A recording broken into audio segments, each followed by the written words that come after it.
네, 장해찬 최고위원 모시겠습니다. 어서 오세요. 네, 안녕하세요. 그 총선 백서가 나왔어요. 네. 네, 장해찬 전 최고위원 그 공천 박탈 부분도 백서에 상당히 비중 있게 다루어졌더군요. 그래서 제가 어제 이 살모사의 시간이 끝나면 당으로 돌아가서 이 잘못된 공천 취소에 대해서 책임을 묻겠다고 했더니 예. 그게 오늘 또 기사가 많이 나왔더라고요. 아, 그래요. 근데 왜냐하면 총선 백서라는 건 당이 공신력을 가지고 만드는 최종 보고서 아니겠습니까? 여기서 공관위가 저와 도태우 변호사에 대해서 긍정적으로 평가했으나 이후 외부의 비난에 좀 줏대 없이 흔들렸다. 그리고 이 공천 취소로 인해서 어떤 영향이 있는지도 객관적으로 드러나지 않았고 지역 경선을 통해서 주민들의 검증과 선택받은 사람들을 취소시켰기 때문에 많은 혼란이 야기됐다라고 적시를 해놓았거든요. 네. 이런 점을 미루어 봐서 제가 사실 지난 총선 때는 아주 조용히 제 선거를 치르면서 국민의힘 당에다가는 문제 제기를 한 번도 안 했습니다. 정말 많은 분들이 왜 가만히 당하고만 있었느냐 했는데 혹시라도 국민의힘의 다른 지역에 영향을 끼칠까 봐 제가 그때 참지 않았습니까? 한동훈 대표에 대해서 제가 아는 게 많아도 총선 때는 일절 언급도 안 했었고요. 근데 이제는 총선 백서라는 공식적인 당의 어떤 문서가 나왔기 때문에 이를 근거로 제가 지난 총선 과정에서 잘못된 결정을 내린 사람들 네. 그리고 정권 교체에 아무 기여도 하지 않고 무임승차한 사람들이 지금 이 당의 주인 행세 점령군 행세를 하고 있는데 뭐 때가 오게 되면 뭐 저는 서두르게 생각하진 않습니다만 네. 그 사람들 제가 다 토벌하고 권토 중례를 하겠다라는 의지를 어제 오늘 많이 밝히고 있습니다. 네. 마이크 좀 당겨주시고요. 네. 그 대선 때 무임승차했던 자들이라고 그러셨어요? 그 정권 교체 무임승차. 그러니까 그게 대선 때잖아요. 그렇죠. 아무것도 하는 거 없는 사람들이죠. 아, 진짜요? 아니, 너무 많잖아요. 설마 한동훈이가 아무것도 안 했어요? 아니 그때 그냥 검사장으로 월급 꼬박꼬박 받고 있었잖아요. 아, 그랬나? 뭐 했습니까? 아, 캠프에 안 왔었어요? 아닙니다. 그때 그 신분이 검사장이었습니다. 다만 이제 법무연수원에 소위 말하는 좌천성 인사를 당해 있었지만 그 좌천당에서 법무연수원 간 게 본인한테는 너무 큰 시련일지 몰라도 이게 우리 같은 일반인들 봤을 때는 그 검사장의 고위공무원 월급 따박따박 나오죠. 좌천당에서 거기 가 있으니까 일도 안 시키죠. 거기서 그냥 셀카 하나 찍고 있는 거예요. 거기서도.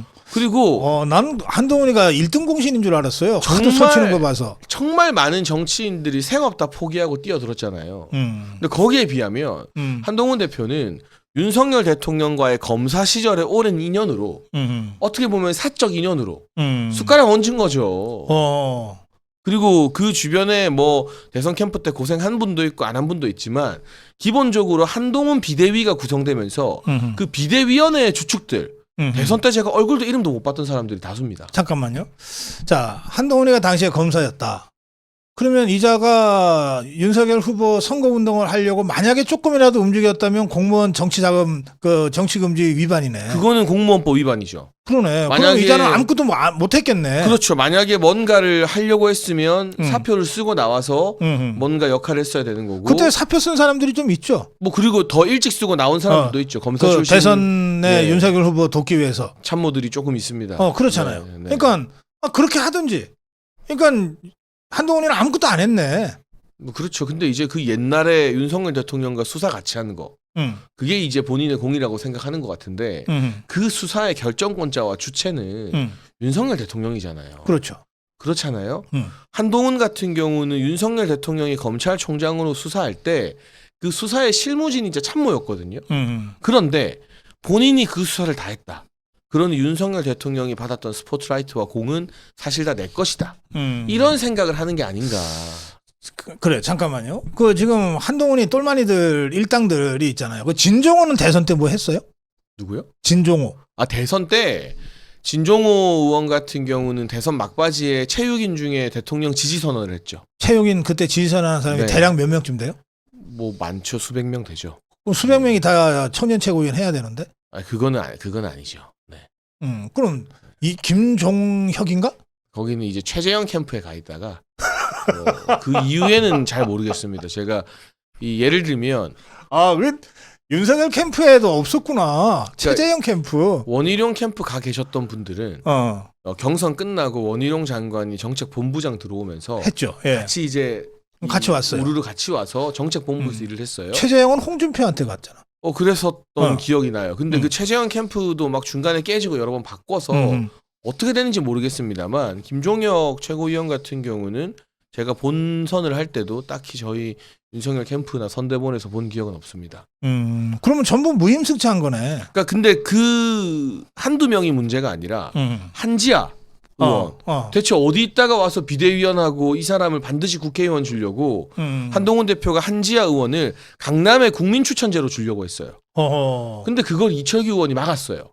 그러니까 국민추천제 강남이 안 돼? 그럼 비례대표. 근데 이게 말이 안 되는 게 아니 국회의원 배지나 지역구가 무슨 장난도 아니고 강남을 주려고 그 국민추천 면접도 실제로 봤대요.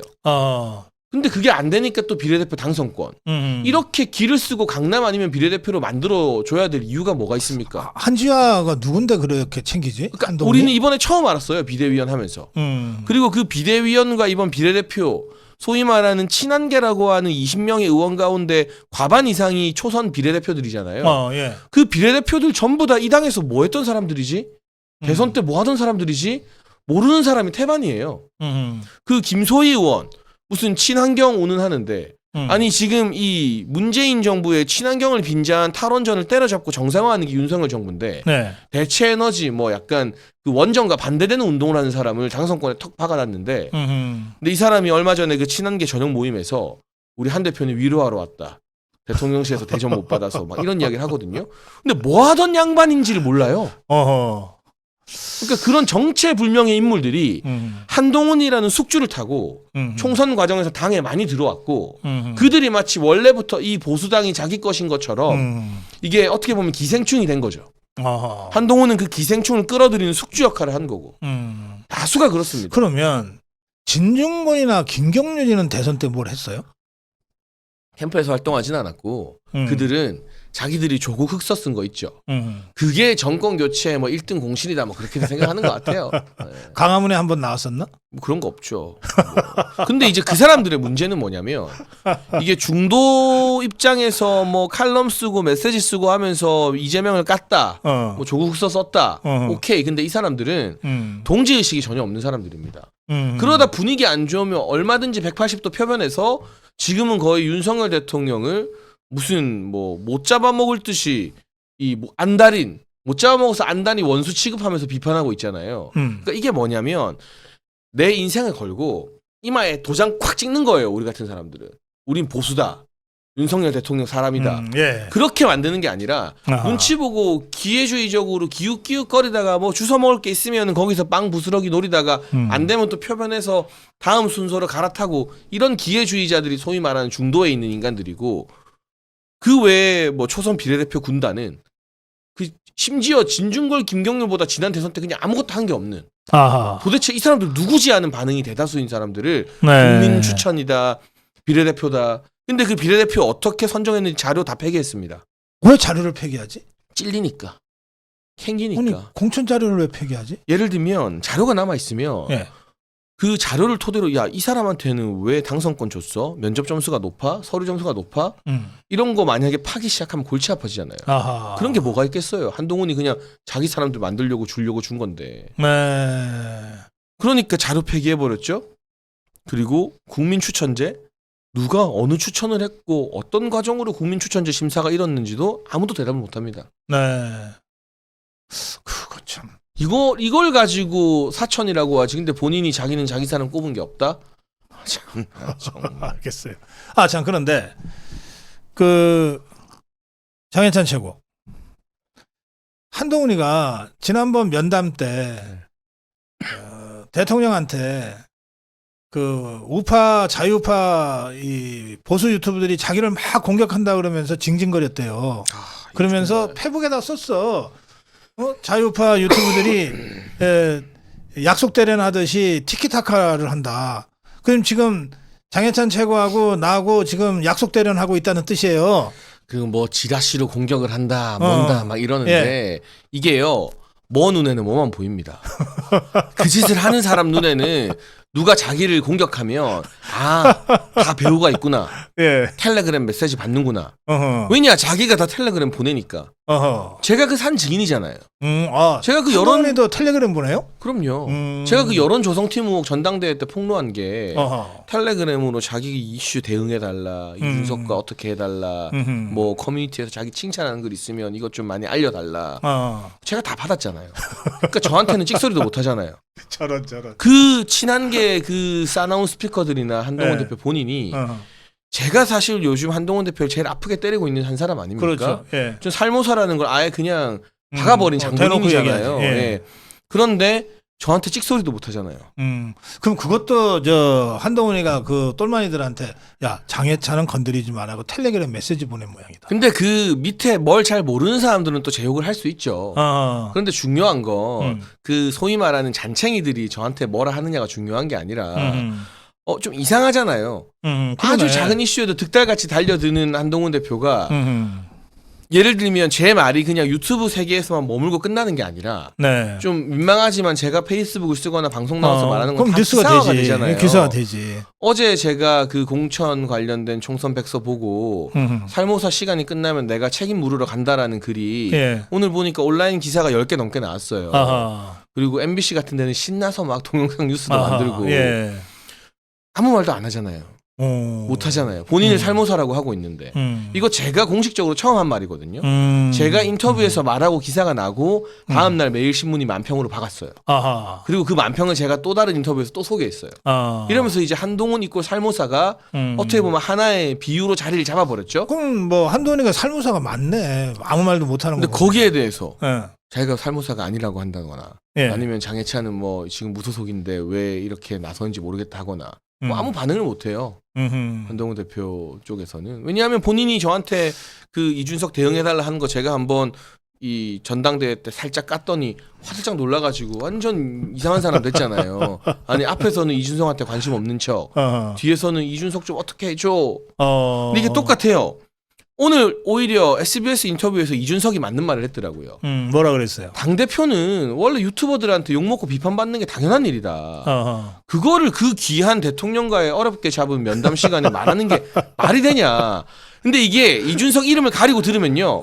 이 말 자체는 맞아요. 그렇지. 그러니까 이제 이준석한테도 훈계를 들어야 되는 거예요. 한동훈 대표의 지금 정치력이나 상황은. 불쌍하네. 그러니까 지금 세계가 어떻습니까?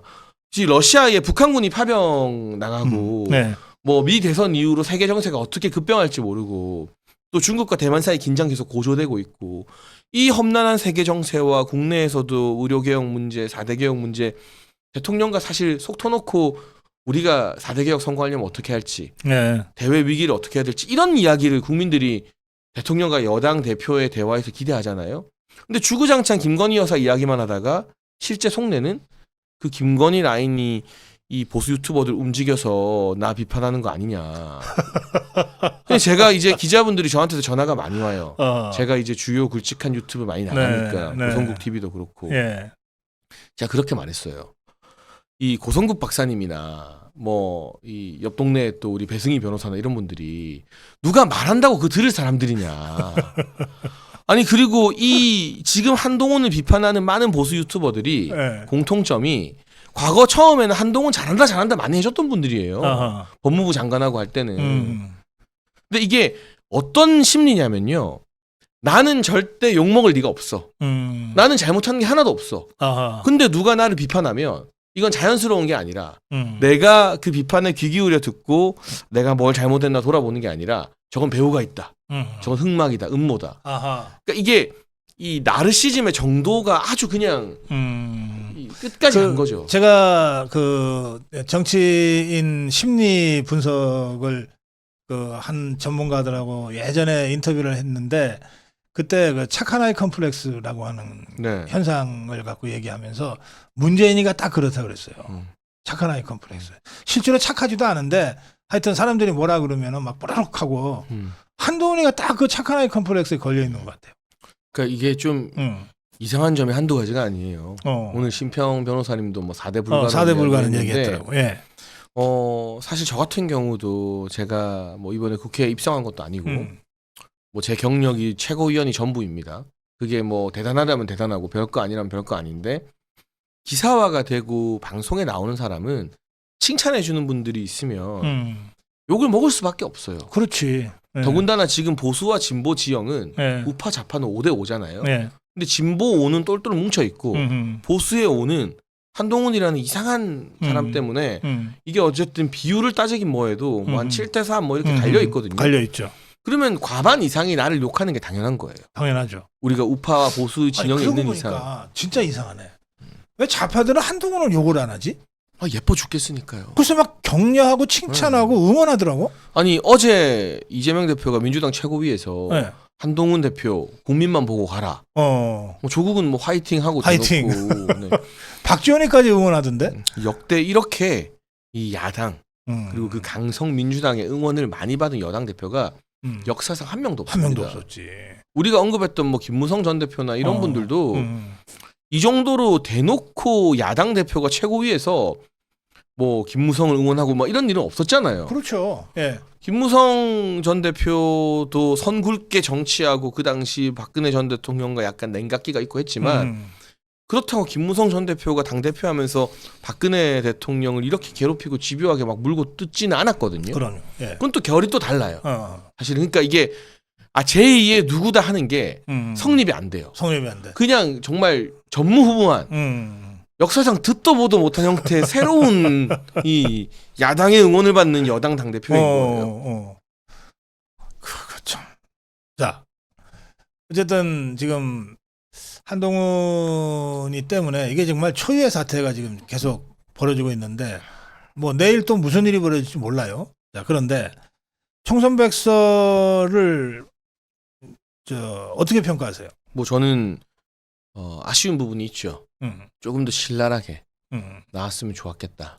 그런데 그 총선 백서 특이에 친한계 인사들도 대거 많이 들어가 있었고 이 사람들이 평상시에는 회의도 안 나오다가 백서 마지막 회의 2차례 때 나와서 깽판을 쳤다고 합니다. 제가 들어보니까. 그러니까 어쩔 수 없이 그래도 이걸 발간하기 위해서는 약간 두루뭉술하게 톤다운을 시킬 수밖에 없었다. 그러나 톤다운이 됐어도 한동훈 지도부, 한동훈 비대위가 얼마나 전략 없이 잘못된 방향으로 총선을 치렀는지 그리고 공천 과정에서 얼마나 심각한 문제가 야기됐는지 비례대표는 지원자들에게 1인당 500만 원씩 받았다고 합니다. 네. 그런데 그 500만 원 받은 사람들이 500명 이상 지원자가 몰려서 그 비례정당에서 받은 비례대표 심사비만 한 26억 된다고 해요. 26억을 받아놓고 면접을 지원자 한 사람당 1분 받대요. 그리고 그 심사표도 안 남겨둔 거예요. 이거 일반 기업에서 이렇게 하잖아요. 싸그리 다 배임 행령이에요. 그렇지. 솔직히 말하면. 네? 그 사기지. 배임 행령이고 사기예요. 네, 일반 네. 기업에서 이런 일이 벌어졌으면. 근데 사실 저는 사실은 이 총선 백서를 근거로 해서 이 비례대표 공천, 그러니까 저나 뭐 도태호 변호사나 이런 것들은 정치적으로 심각하게 잘못된 결정을 내린 거고 비례대표 공천은 어쨌든 돈이 들어갔잖아요. 네. 500만 원이 들어갔고 그러면 떨어진 사람도 공정한 심사를 보장받고 어떤 근거로 인해서 탈락됐는지 그 근거를 다 남겨놔야 되거든요. 그 돈 얘기하니까 기억이 나요. 그 황교안 때 있죠. 황교안 때 미래한국당. 네. 그때는 지난 4월보다는 사람들이 덜 모였지만 네. 그때는 돈을 비례대표 신청한 사람들한테 아마 300만 원인가 그 심사비를 받았을 거예요. 네. 근데 떨어진 사람 있잖아요. 네. 떨어진 사람한테는 그 중에 일부를 돌려줬대요. 100만 원인가 200만 원인가를 돌려줬대요. 네. 그리고 이제 붙은 사람들 그런 뭐 어차피 선거 비용이니까. 그러니까 이 황교안 때의 그거랑 비교하면 말도 안 되는 거죠. 말도 안 되는 짓을 한 거예요, 이 자들이. 그리고 황교안 대표 때 비례대표 공천은 아마 기록이 삭제되진 않았을 겁니다. 네. 왜냐하면 공천 관련된 근거 자료를 몇 년은 가지고 있어야 되거든요. 원래 3년에서 5년 정도는. 또 그게 있어야 네. 다음 공천에 또 참고가 돼요. 참고가 되지. 근데 예. 이거를 그냥 사실은 증거인멸하듯이 한동훈 대표 검사 출신이라 증거인멸이 얼마나 큰 죄일지 알 텐데 증거인멸하듯이 깡그리 자료를 다 날리고 심사표도 없다, 채점 근거도 없다, 누가 왜 당선권인지 아무 설명할 수 있는 근거가 없잖아요. 아하. 그런데 예. 소위 말하는 그 듣보잡들이 대선 때 아무 기여도 안 한 무임승차자들이 비례대표 당선권 달고 국회의원 배지 달더니 다 친한계 모임에 가 있어요. 허허. 이게 사천이지 뭐가 사천입니까? 그 7가지의 패배 원인을 총선 백서에서 제시했던데 그중에 보니까 1번 당정 관계가 원만하지 못했다. 요거 빼놓고 나머지 6개는 100% 한동훈 책임이더라고. 그리고 당정 관계 원만하지 네. 못한 것도 사실은 사실은 비대위원장 책임이 더 크죠. 비대위원장 책임이 크죠. 네. 예. 그런 모습을 기대하고 비대위원장으로 이 선출하는데 박수 쳐준 이 국회의원들과 당협위원장들 아무도 없었잖아요. 그러니까. 그런데 이 백서가 공개된 직후에 한동훈이가 뭐라 그랬습니까? 아니 평가는 백서가 하는 겁니까? 국민이 하는 거지. 그러니까 백서를 보고 국민이 평가한다니까요. 뭔 소리를 하는 거야. 이제까지 이 백서를 못 나오게 하려고 그렇게 분석행위하듯 권력으로 기를 쓰고 이걸 누르고 자기 똘마니들, 제가 이 똘마니라는 단어 잘 안 쓰는데 박사님한테 영향을 받아서 네. 자기 똘마니들 그 총선 백서 내가 좋은 영향을 미쳤네. 네. 이게 너무 괘씸하잖아요. 총선 백서 특위에 자기 똘마니를 심어놨으면 평소에 회의라도 잘 나와서 그럼 의견이라도 내던가. 평소에는 그 사람들이 코빼기도 안 보이다가 낼 때 되니까 앞불싸 싶어서 마지막 회의 2번에 나와가지고 막 고성 지르고 소리 지르고 회의 방해하고 이대로는 발간 못한다 하고 깽판을 치게 만들었다는 거예요. 이게 무슨 과거 그 유신 정권이나 이럴 때 있었던 뭐 깡패 용역하는 사람들 뭐 이 전당대회장에 들어가서 막 강목으로 막 전당대회장 막 깨부수고 했던 거랑 뭐가 다른 행태입니까 이게? 가만. 김정혁이가 그 공로로 지명직 최고위원이 됐나? 제가 뭐 실명이나 뭐 이런 걸 제가 거론하지는 않겠습니다. 근데 아무튼 이상규가 얘기했어요. 그 총선 백서 특위에 누가 특위위원인지 그리고 누가 그 중에 친한 겐지를 여러분이 한번 찾아보시라. 그런 말씀을 드리고 싶습니다. 자, 이 총선 백서가 총선 그 지나서 전당대회 전에 공개됐어야 마땅하죠. 영향을 주고 말고를 떠나서. 그런데 이게 총선 지나고 전당대회 끝나고 나서도 한참 있어서 이제 공개가 됐는데, 그리고 지금 우리 장혜선 최고가 말씀하신 대로 여러 가지 이유 때문에 굉장히 완화됐고 톤다운됐고 완곡한 어법으로 바뀌었고 사람 이름 빼고 했지만 그래도 딱 보면 알아요. 이 총선 누구 때문에 이렇게 됐는지. 근데 이거 저는요 결과적으로 다행이다 싶습니다. 만약에 전당대회 전에 공개됐는데 그래도 전당대회를 한동훈이 그때 뭐 대통령을 내가 지키겠다 이런 사기쳐서 당선되면 이 총선 백서에 대한 면죄부를 받게 된 셈이잖아요. 근데 이제 전대 끝나고 실체가 뒤늦게라도 공개된 거니까 이 총선 백서와 총선 과정에 대해서 본인이 내가 면죄부 받았다라고 말할 근거가 없어졌거든요. 이 당대표 됨으로써 우리 정부가 또 너무너무 큰 국정 동력의 손실을 입고 있지만 그래도 한동훈이 만약에 교묘하게 영악하게 잘 숨어 있다가 막판에 나와서 내가 이 당의 구세주다 하면서 그냥 얼레벌레 대선 후보 되는 것보다는 이렇게 우리가 비록 좀 스트레스 받고 힘들고 하지만 이 자기 미천을 다 드러내고 원래는 한동훈을 그렇게 비판하지 않던 사람들이 이제 하나둘 다 돌아오고 있거든요. 그렇죠. 예. 이 분위기가 제가 생각했던 것보다 속도가 매우 빨라요. 빨라요. 예. 이게 오히려 길게 봤을 때 정권 연장을 위해서는 안 되는 카드 빨리 접게 만드는 차원에 있어서는 오히려 더 잘 된 거다. 그러니까 우리가 이왕 좋은 쪽으로 생각하자면 그런 의미가 있는 것 같습니다. 그래요. 그 잠깐 언급하셨는데 심평 변호사의 4대 불가는 어떻게 생각하세요? 저는 뭐 하나하나 참 뼈를 때리는 이 촌철 살인인데 한동훈 대표가 김태흠 지사에게 전화해서 따졌잖아요. 그 김태흠 욕하지 지사가 말라고? 뭐 관종스럽다, 검찰스러운 벌어야 된다니까 어떻게 당원이 대표한테 욕할 수 있느냐 이러면서 따졌잖아요. 자기들은 대통령을 아주 그냥 뭐같이 알고 그러면서 또 과연 심평 변호사에겐 전화를 할까요? 전 그냥 그런 게 궁금해요 이제. 그냥. 근데 첫 번째 4대 불가론의 첫 번째가 지역 기반이 없다. 두 번째가 상징이 상징성이 없다. 없다. 네. 세 번째가 외모 문제였어요. 네. 그리고 네 번째가 뭐였죠? 네 번째가 저는 그 세 번째 외모 문제가 너무 인상적이어서 처가 리스크라고 하네요. 처가 리스크. 네. 그 세 번째가 그 좀 인상적이었습니까? 왜냐하면 예. 기본적으로 박사님이나 저나 네. 정치인 외모 가지고 품평 안 하는 안 하죠. 사람입니다. 네. 그리고 저는 외모로 평가하는 거 옳지 않다고 봐요. 예. 그런데 정치인 중에서 이렇게 팬덤과 주변인들이 외모를 신격화하고 외모를 찬양하고 하는 사람이 없어요. 그러니까 그런 걸 안 하면 네. 우리가 외모에 관심도 없고 뭐 외모를 떠나서 이게 정치인이 막 인상만 좋으면 되지 맞잖아요. 그렇지. 네. 인상 나쁘면 좀 인상이 리스키하지. 좋으면 되지 뭐 외모를 가지고 왈가왈부할 거리 자체가 안 되는데 예. 이렇게 외모를 어필했던 그 전례가 바로 문재인 조국이거든요. 아하. 그러니까 문재인 팬덤과 조국 팬덤은 외모 영업을 엄청 했어요. 맞아. 예. 근데 솔직히 둘은 잘생기긴 했어요. 뭐 저 진짜 싫어하지만. 근데 아무튼 근데 이제 이 아무래도 한동훈 팬덤의 주축 세력이 왕년의 그 대깨문들 문파들이기 때문에 아하. 문재인 조국 영업하던 걸 사실은 그대로 하는 거예요. 근데 그렇게 되면 이게 보수 우파에서는 처음 본 일이잖아요. 보수 정치인을 외모로 막 영업하고 하는 게 아하. 처음에 이제 우리가 윤석열 대통령의 어떤 황태자고 법사위에서 민주당과 잘 싸우는 장관 노릇할 때는 눈에 다들 콩깍지가 씌어서 그런가 보다 하고 보고 막 했지만 실체가 드러났을 때 그리고 이제 당대표나 이런 정치인이 되면 장관보다 카메라 노출되는 빈도가 엄청 늘어나요. 그렇지. 취재 카메라뿐만이 아니라 왜냐하면 공개 행보를 많이 하니까 일반인들의 폰에도 많이 다 찍혀요. 그렇죠. 그러면 예. 정제된 옛날처럼 장관 때처럼 보여주고 싶은 사진만 보여줄 수가 없어요. 그렇죠.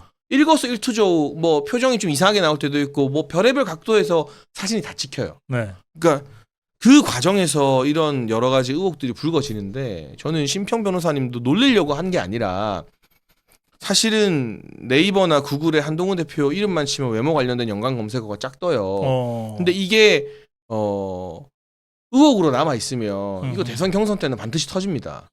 민주당과 좌파들이 얼마나 잔혹한 애들인데 자기들이 안 나서도 어떻게 해서든 외모 관련된 허점이나 뭐 그게 루머인지 소문인지 모르겠습니다만 그런 걸 확인하려고 눈에 불 켜고 달려들 겁니다. 그렇지. 그러면 그 이미지가 갑자기 무너졌을 때 그 몰랐던 국민들은 또 충격에 빠질 수 있거든요. 그러니까 사실은 정치인은 자신과 관련된 것이라면 사생활이든 신상이든 국민들께 저는 이런 사람입니다. 이렇습니다라고 솔직하게 알려드리는 게 맞고 이 정도로 긴가민가 저게 뭐 진짜 바람 세게 불면 안 되나 막 이런 분들이 있을 거잖아요. 네. 그 부분에 대해서는 명확하게 아니면 아니라고 그냥 뭐 말할 필요도 없어요.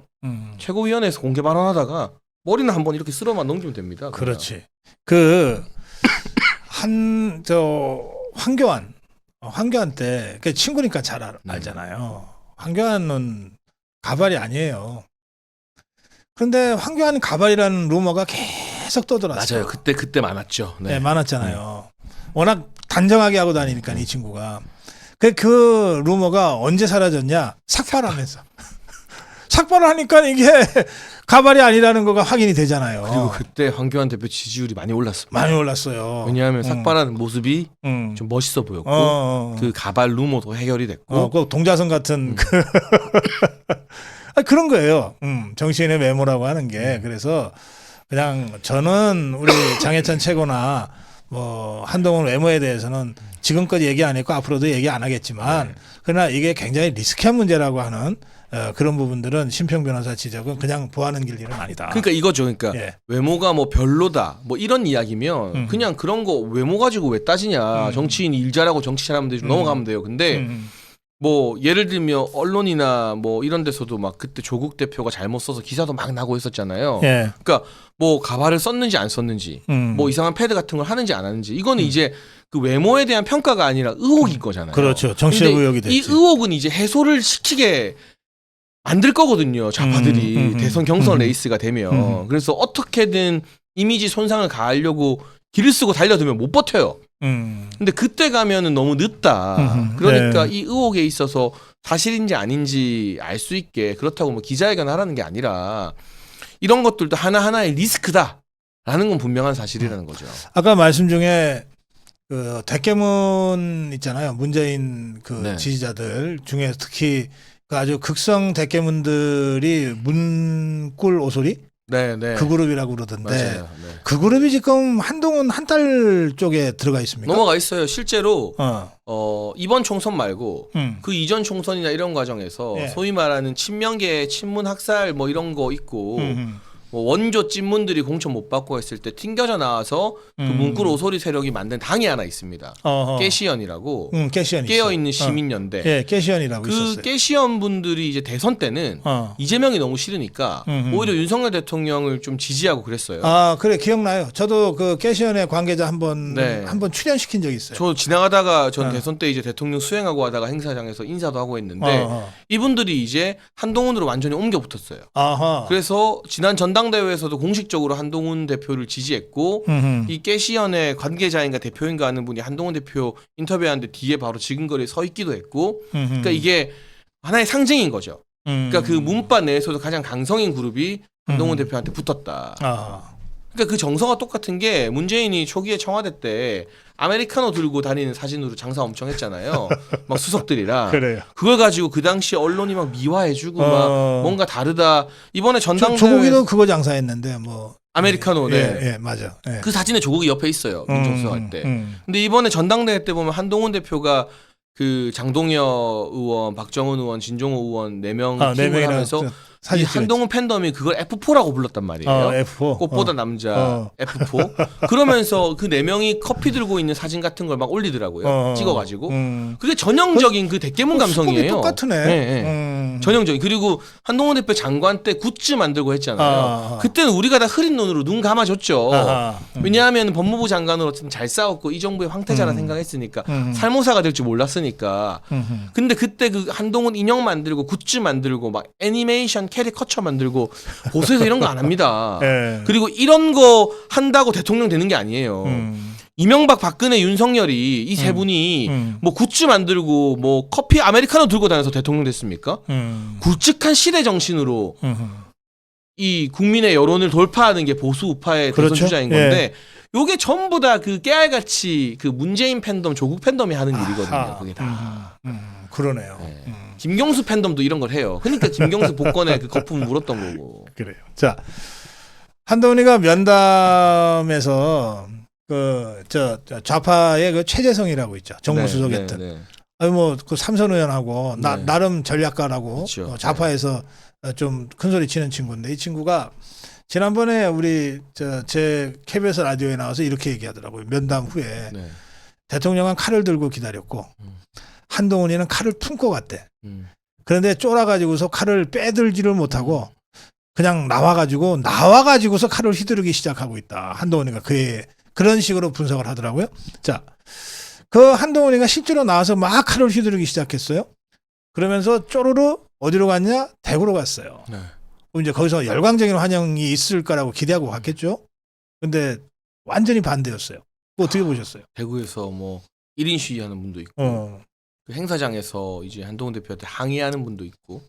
근데 이제 항의하다 끌려 나왔다 그러대. 항의를 하니까 본인이 멘탈이 흔들리는지 그 제 영상을 봤는데 좀 놀랬습니다. 제가를 거의 한 10번 말하더라고요. 이게 편집이 아니라 그 온라인에 막 떠도는 영상 우리 시청자분들, 아미고분들도 많이 보셨을 텐데 제가 여러분 제가 진짜 이거 제가 거짓말하는 거 아니에요. 진짜 이 영상이 있어요. 그래서 제가가 계속 올라왔고. 네, 실제로 제가 하다가 그분이 이제 끌려 나가고 팬덤이 막 한동훈 해주고 하니까 겨우 수습하고 막 이 행사를 시작했던데. 그러니까 이 대구 경북 민심이 이렇게 싸늘하게 식고 있다는 거에 아마 충격을 좀 받았을 거고. 그 살모사 만평이 매일 신문에서 나온 게 아주 중요한 지점입니다. 왜 그러냐? 이 매일 신문은요 대구 경북의 조선일보 이상이거든요. 대구 경북에서는. 근데 대구 경북의 최고 유력한 일간지가 대구 경북 지역 민심과 동떨어진 만평을 낼 수 있겠습니까? 못하죠. 만약에 대구 경북에서 한동훈을 열렬히 응원하고 지지한다면 살모사 만평 이런 거 하는 순간 매일신문 뭐 끊겠다 뭐 항의하고 뭐 난리 나는 거잖아요. 근데 매일이 아는 거예요. 대구 경북이 지금 이제 한동훈과 대통령 사이에 갈등이나 이런 게 부각돼서 이 시민들이 여론조사 응답 자체를 잘 안 하고 피곤해하고 짜증내고 있지만 그래도 하나 고르라면 한동훈의 이 배신자 행동에 더 치를 떤다. 그걸 아니까 그 유력 일간지가 대구 경북 지역 최고 메이저 신문입니다. 매일 신문이면. 그럼요. 예. 매 살모사 만평을 내고 한동훈이 거울 보고 있는데 거울 속엔 유승민이 나오는 만평을 하고. 그러니까 그 촌철 살인 같은 만평을 매일 신문이 낸다는 것 자체가 TK에서 한동훈에 대한 민심이 굉장히 싸늘해졌다는 걸 그렇죠. 보여주는 확실한 증거죠, 그건. 이 대구에서 발행하는 매일신문은 그 사주가 카톨릭이에요. 네. 그러니까 신부님이 사장이에요. 그러니까 이 카톨릭도 뭐 정의구현 이쪽이 아니고 가장 보수적인 카톨릭. 대구 경북 지역에 오랫동안 있었던 이문희 대주교 계열의 네. 그 보수 카톨릭이거든요. 그러니까 매일신문이 그런 거 쉽게 안 하죠. 그럼요. 굉장히 상징적인 사건 맞아요. 그런가 하면 그 아까 심평 변호사 얘기했는데 심평 변호사의 그 글을 보면 조중동한테 이 보수 주류 언론한테 정신 차리라고 쓴 거예요. 한동훈이한테 네 안 돼라고 한 게 아니라. 근데 조중동이 보면 여전히 한동훈한테 올인하고 있잖아요. 네, 매일신문과는 달리. 그 이제 조중동이 여러 명을 밀었는데 네. 한동훈 이전에 조중동이 대표적으로 민 사람이 바로 이준석이 밀었죠. 개혁신당 의원입니다. 그래서 사실은 이준석 의원을 국민의힘 대표로 만든 게 조중동이거든요. 그래요. 조선부터 시작했지. 근데 그 이후에 그 당대표로서 대선 과정에서 막 가출하고 잠수타고 한 것에 대해서 조중동이 책임을 지나요? 책임 안 져요. 제가 지도부 할 때 김기현 지도부 할 때 김기현 지도부와 대통령을 가장 많이 때리고 비판하고 흔든 게 또 조중동입니다. 조중동. 그래서 김기현 지도부가 와야 되고 한동훈이 사실 조선일보를 등에 업고 등장해서 김건희 여사 뭐 마리 앙투아네트 김경률 이 난리를 쳤는데 이걸 계속 대통령 탓하면서 가스라이팅을 하고 있거든요. 그러니까 이 기성 언론이 예전에 비해서 영향력이 많이 줄었잖아요. 그런데도 아직까지 현실 정치를 자기들이 장악하고 있다는 그 자존심 그걸 보여주기 위해서 항상 보수 대통령이 들어서면 그 대통령을 길들이려고 해요. 근데 그 대통령이 보수 언론과 적당히 타협하지 않으면 이런 식의 대항마를 내세워서 키워주면서 막 이 바람을 넣는데 이 조중동이 또 무서운 건 뭐냐? 임계점을 넘어서 아니다 싶으면 바로 또 사정없이 냉정하게 말을 갈아타버립니다. 버려. 그래서 조중동 내부에서도 이제는 한동훈 대표에 대한 고민이 굉장히 심각해지고 있을 것 같아요. 버릴 때가 되지 않았냐? 근데 이제 총선 백서가 나온 걸 보고 동아일보 같은 데는 이 총선 백서는 누가 봐도 한동훈 책임론이고 대다수의 언론이 그렇게 썼는데 헤드라인에다가 대통령 책임이 더 크다고 나왔다 이런 식의 호도하는 기사를 쓰더라고요. 그러니까 눈 가리고 아웅은 하고 있는데 또 웃긴 게 오늘은 또 그 거기 김지연의 정치 언락인가 제가 또 즐겨보는 동아일보 김영 칼럼인데 거기서 한동훈이 지금 뭐 사면 초과다 배신자 프레임의 가치를 위기에 처했다 이런 또 분석을 내요. 그러니까 자기들 안에서도 한동훈에 대한 논조가 지금 통일이 안 돼 있어요. 그래요. 조중동이 박근혜 대통령 탄핵의 깃발을 조선일보에 올렸죠. 들었죠. 네. 그렇게 해서 결국 정권 종북주사파한테 뺏기고 그런데 조중동은 종북주사파 정권 문재인 정권에서도 큰 소리 쳤어. 정말 불사. 저 조중동을 그래서 우리가 경계하는 겁니다. 근데 사실은 이 정부가 조중동한테 뭘 나쁘게 한 것도 없어요.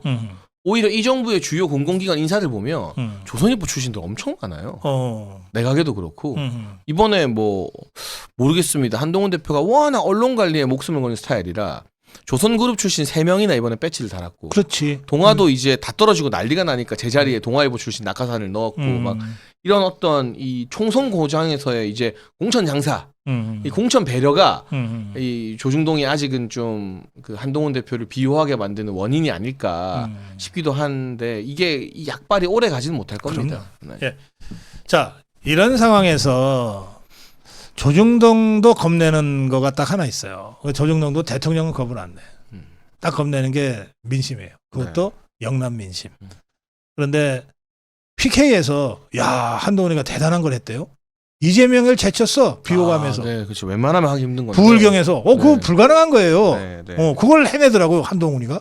그리고 전국적으로 한동훈 대표가 이 대선 주자 차기 주자 비호감도 1등했습니다. 그렇습니까? 33.4%로 대단한 걸 했어. 29%예요. 네. 진짜 웬만하면 이재명보다 비호감이 높기는 쉽지 않거든요. 쉽지 않지. 불가능하지 사실.